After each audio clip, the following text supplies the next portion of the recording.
നമസ്കാരം, ഞാൻ അമ്പിളി. എനിക്ക് സംവദിക്കാൻ ഭയങ്കര ഇഷ്ടമാണ്. അതുകൊണ്ടാണ് ഞാൻ നിങ്ങളുടെ ചാനൽ തുടങ്ങിയത് തന്നെ. പല വിഷയങ്ങളും നമ്മൾ കേൾക്കുമ്പോൾ അതിനെക്കുറിച്ച് എന്തെങ്കിലുമൊക്കെ പറയണം എന്ന് എനിക്ക് ആഗ്രഹമുണ്ട്, അഭിപ്രായം പറയണം എന്ന് ആഗ്രഹമുണ്ട്. അതുകൊണ്ട് ഞാൻ തിരഞ്ഞെടുത്തൊരു പ്ലാറ്റ്ഫോമാണ് യൂട്യൂബ് ചാനൽ. നിങ്ങൾക്ക് ഇഷ്ടപ്പെട്ടാൽ നിങ്ങൾക്ക് അതിനകത്ത് കമൻറ്റുകൾ അല്ലെങ്കിൽ നിങ്ങളുടെ വിയോജിപ്പ് എന്താണെന്ന് വെച്ചാൽ നിങ്ങൾ കമൻറ്റുകളിലൂടെ അറിയിക്കുക. അതെനിക്ക് സന്തോഷം നൽകുന്ന കാര്യം തന്നെയാണ്. നിങ്ങൾക്ക് ഇഷ്ടപ്പെടുന്നുവെങ്കിൽ സബ്സ്ക്രൈബ് ചെയ്യുക. നമുക്ക് വീണ്ടും മുന്നോട്ട് ഇതുപോലെ ഓരോ കാര്യങ്ങൾ പറഞ്ഞ് സംവദിച്ചുകൊണ്ടിരിക്കാം.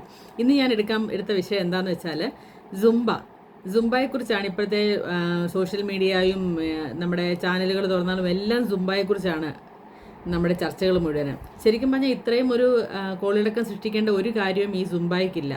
സുംബ എന്ന് പറയുന്ന ഓരോ രാജ്യക്കാരും അവരുടെ കൾച്ചർ അനുസരിച്ച് അവരവരുടെ ഡ്രസ്സുകളിട്ട് അവർക്ക് കംഫർട്ടായിട്ടുള്ള ഡ്രസ്സ് ഇട്ട് കളിക്കുന്ന ഒരു സംഗീതവും ഡാൻസും ഒക്കെ വെച്ച് നല്ലൊരു കാർഡിയോ എക്സസൈസ് മാത്രമാണ് ഈ സുംബ എന്ന് പറയുന്നത്. ഇതിനകത്ത് എനിക്ക് ഏറ്റവും കൂടുതൽ വിഷമം തോന്നി, ഇതിനൊക്കെ എന്തിനാണ് ആൾക്കാർ ഇത്ര എതിർപ്പ് പ്രകടിപ്പിക്കുന്നത് എന്നാണ്. ഇതൊന്നും ഒരു മതത്തെയുമായിട്ട് ബന്ധപ്പെടുത്തി പറയേണ്ട ഒരു കാര്യമേ അല്ല. നമ്മൾ പലർക്കും, എൻ്റെ പ്രായത്തിലുള്ള ആണെങ്കിൽ തന്നെ, കൊച്ചു ആമ്പിള്ളേർക്കാണെങ്കിൽ പോലും ഇപ്പോഴത്തെ ഒരു അവസ്ഥയെന്ന് പറയുന്നത് അമിതവണ്ണവും അമിതഭാരവും പ്രഷർ, ഷുഗർ, കൊളസ്ട്രോൾ അങ്ങനെയുള്ള എല്ലാ അസുഖങ്ങളും, നമ്മൾ പറയുന്ന ലൈഫ് സ്റ്റൈൽ അസുഖങ്ങളുടെ കാലമാണിന്ന്. നമുക്കൊന്നും ഇങ്ങനെ ഒരു അവസരം നമ്മുടെ കൊച്ചിലെ ഉണ്ടായിട്ടില്ല, ഒരു സ്കൂളിലും ഉണ്ടായിരുന്നില്ല. ഒരു ഡ്രിൽ പീരീഡ് കിട്ടും. ആ ഒരു പീരീഡ് നമ്മൾ കളിക്കുവോ അല്ലെങ്കിൽ ടീച്ചർ എന്തെങ്കിലും പറയുന്ന കേൾക്കുവോ എന്തെങ്കിലും ചെയ്യും എന്നല്ലാതെ വീട്ടിൽ വന്ന് നമുക്ക് കളിക്കാനോ ഒന്നും നമുക്ക് അവസരം കിട്ടുന്നില്ല. ഇപ്പോഴത്തെ കുട്ടികളെ സംബന്ധിച്ച് അത് നമ്മുടെ പ്രായത്തിലുള്ളവരെക്കാളും വളരെ കുറവാണ്. കാരണം അവർക്ക് നാളത്തേക്കുള്ള എക്സസൈസുകൾ അല്ലെങ്കിൽ പ്രഷർ ലോഡ് കൂടുതലാണ്. പേരൻസ് വളരെയധികം അവരെ കമ്പൽ ചെയ്യുന്ന ഒരു സമൂഹത്തിലാണ് നമ്മൾ ജീവിച്ചു പോരുന്നത്. പക്ഷെ നമ്മുടെ ഒന്നും കാലത്ത് അത്രയും ഒരു സമൂഹത്തിൽ അത്രയും വലിയൊരു സ്റ്റാറ്റസ് ഈ മാർക്കിനൊന്നും കാണിച്ചിട്ടില്ല. അതുകൊണ്ട് നമുക്ക് അത്രയും ഒന്നും ഒരു ടെൻഷൻ പേരൻസ് തന്നിട്ടില്ല എന്നുള്ളത് സത്യം തന്നെയാണ്. അതുകൊണ്ട് തന്നെ നമുക്കിങ്ങനെയുള്ള അധികം മാനസിക ബുദ്ധിമുട്ടൊന്നും ഉണ്ടായിട്ടില്ല. ഒരു പാലക്കാട് ഒരു കുട്ടി മരിച്ചത് തന്നെ അവൾക്ക് ആ മാനസികമായിട്ടുള്ള സമ്മർദ്ദം കൂടിയിട്ടാണ്. സത്യം പറഞ്ഞാൽ അത് സംസാരിച്ച് തീർക്കേണ്ട കാര്യമേ ഉണ്ടായിരുന്നുള്ളൂ. അപ്പോൾ അങ്ങനെയുള്ള സമ്മർദ്ദം കുറയ്ക്കാനും ഒക്കെ വളരെ രസകരമായിട്ട് ചെയ്യാൻ പറ്റുന്ന ഒരു എക്സസൈസ് മാത്രമാണ് ഈ സുംബ എന്ന് പറയുന്നത്. സാംബയ്ക്ക് എന്താ കുഴപ്പം? സാംബയ്ക്ക് ഒരു കുഴപ്പവുമില്ല. സാംബ എന്ന് പറയുന്ന ഒരു രാജ്യത്തിലെ സാംബ ഡാൻസ് എന്ന് പറയുന്ന ഒരു പെർഫോമൻസ് ആണ്. പക്ഷേ ഈ സാംബ പോലും സുംബയെക്കാളും കുറച്ചുകൂടി സ്പീഡിയാണ് അതിൻ്റെ മൂവ്മെൻറ്റ്സ്. അങ്ങനെ പാട്ട് വെച്ച് ചെയ്യുന്ന ഒരു വർക്കൗട്ട് തന്നെയാണ് സുംബ വർക്ക് അല്ലെങ്കിൽ സാംബ വർക്ക് എക്സസൈസ് എന്നും പറഞ്ഞ് നിങ്ങൾക്ക് യൂട്യൂബിലൊക്കെ സെർച്ച് ചെയ്താൽ സാംബയും സുംബയും ഒക്കെ വർക്കൗട്ട് കാണാം.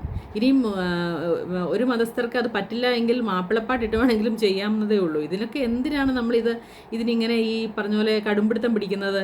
ശരിക്കും പറഞ്ഞാൽ ഇതൊന്നും ഒരു മതപണ്ഡിതരോടും ചോദിച്ചിട്ട് ചെയ്യേണ്ട കാര്യങ്ങളല്ല. കുട്ടികളുടെ ആരോഗ്യപരമായി ബന്ധപ്പെട്ട കാര്യങ്ങൾ മാത്രമാണ്.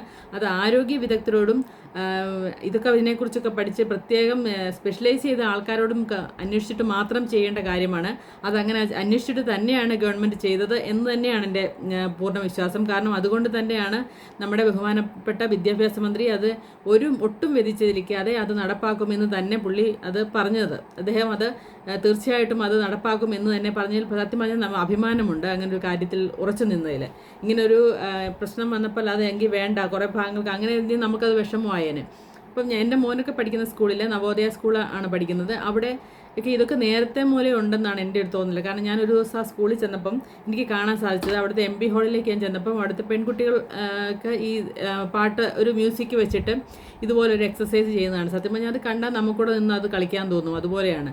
പിന്നെ എൻ്റെ ഒരു അഭിപ്രായം, ഇത് പണ്ടേ ഉണ്ടാവേണ്ടതായിരുന്നു. കാരണം പലർക്കും ഈ ലൈഫ് സ്റ്റൈൽ അസുഖങ്ങളൊക്കെ ഉണ്ടായത് തന്നെ ചൊവ്വയുള്ള വർക്കൗട്ടുകളോ എക്സസൈസുകളോ ഒന്നും ഇല്ലാത്തത് കൊണ്ട് തന്നെയാണ്. ഒരു പരിധി വരെ നമുക്കിതൊക്കെ മാറ്റാൻ പറ്റുന്നത് എക്സസൈസിലൂടെയാണ്, അല്ലേ? ഇപ്പം LKG കയറുന്ന ഒരു കുട്ടി +2 കഴിയുമ്പോഴത്തേക്ക് ഏകദേശം 14 വർഷത്തോളം അവരുടെ സ്കൂളിങ് ആ സ്കൂളിൽ തന്നെ അവന് പഠിച്ചു കഴിയും. അപ്പം അതിൻ്റെ കൂടെ ഈ 14 വർഷം ഇവരുടെ ഒരു ദിവസത്തെ ഒരു പീരീഡ് അല്ലെങ്കിൽ ആഴ്ചയിൽ 2-3 ദിവസത്തെ പീരീഡ് ഈ സാംബ അല്ലെ സുംബ എക്സസൈസ് സുംബയാണല്ലോ ഇപ്പം നമ്മൾ പറയുന്നത്, സുംബ എക്സസൈസ് അവരെ പ്രാക്ടീസ് ചെയ്യിക്കുകയാണെങ്കിൽ തീർച്ചയായും ഈ 14 വർഷം അവനത് ചെയ്ത ഈ രീതി അവൻ ആയുഷ്കാലം അത് കൊണ്ട് നടക്കും എന്ന കാര്യത്തിൽ ഒരു സംശയവും വേണ്ട.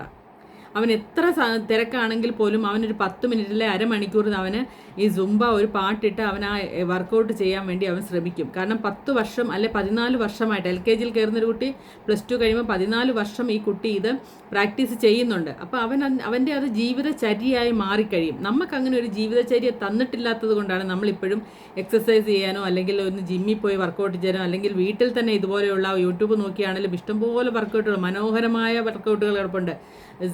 സുംബ ഡാൻസ് വർക്കൗട്ടുകൾ നല്ല രസമാണ് അത് ചെയ്യാൻ നമുക്ക് കിടപ്പുണ്ട്. അപ്പോൾ അങ്ങനെയുള്ള കാര്യങ്ങൾ ഒന്നും നമുക്ക് ചെയ്യാൻ തോന്നാത്തത് പോലും നമുക്ക് പറ്റിയ സമയം നമ്മൾ എന്തെങ്കിലുമൊക്കെ ചെയ്യും എന്നല്ലാതെ വർക്കൗട്ട് ചെയ്യാൻ നമ്മൾ ഒട്ടും സമയം കണ്ടെത്തുന്നില്ല. 10 മിനിറ്റിലെ അരമണിക്കൂർ നമുക്ക് കണ്ടെത്താൻ ഒരു പ്രയാസവുമില്ല. പക്ഷെ നമ്മൾ ചെയ്യാത്തതിൻ്റെ കാര്യം നമുക്കത് ജീവിതചര്യ അല്ല എന്നുള്ളതാണ്.